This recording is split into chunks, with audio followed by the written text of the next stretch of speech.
Luto tayo ng pininyahang manok. Lutong Pinoy. Lutong Pinoy lang to. Ayan. Video tayo habang nagluluto.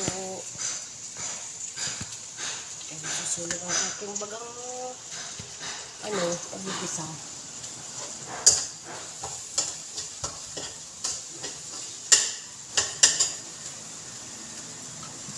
Ang kahirap, wala ako paglagyan ng aking city. Ayan. Isabisahin ko muna itong aking ingredients. Ano po, Alaska milk, carrots and potato, and ito ng chicken na babad ko na siya sa pineapple. Ayan. At ito yung pineapple ko.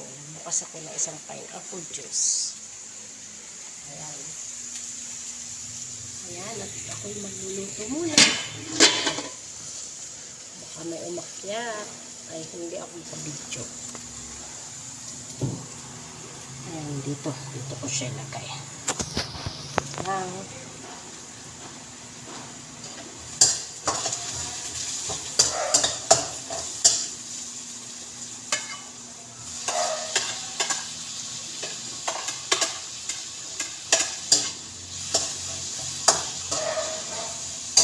Ayan mga ingredients ko.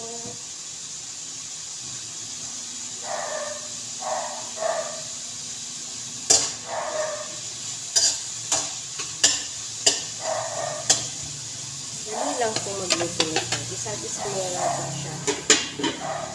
At bago ihulog ang ating chicken.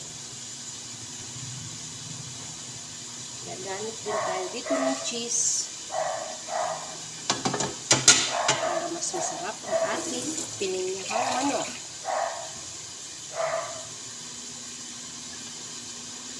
Yan. At habang ginigisa ko ito,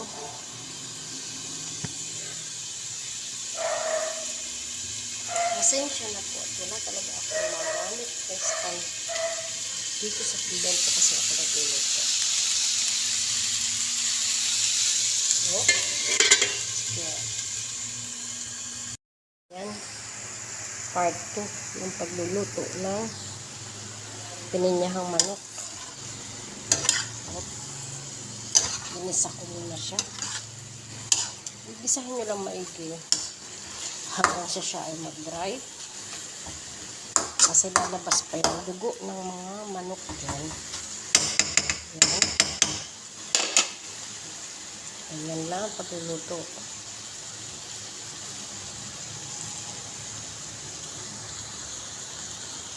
After siguro 10 minutes pa bago ko siya ihalo ang ingredients. Ang isasabaw dyan ay pineapple lang at saka gatas. Konti siguro tubig yan. Ganyan lang, pininyahang manok. Ilagay ko na lang po sa inbox ang ingredients. Yan, inihalo ko na yung carrots at potato.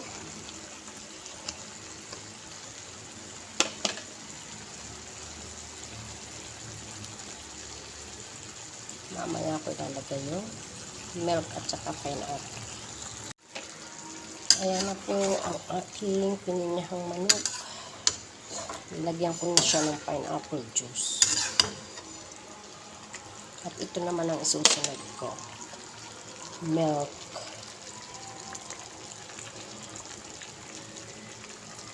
Atin po sasarapin. Hindi ko inihalahat ang isang lata. Mahirap. Baka naman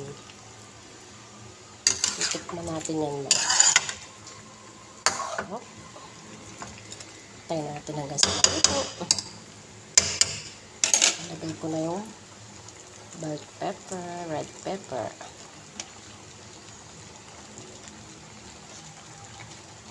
Ayan. Ilang minuto, sa mga 10 minuto, pwede na siya.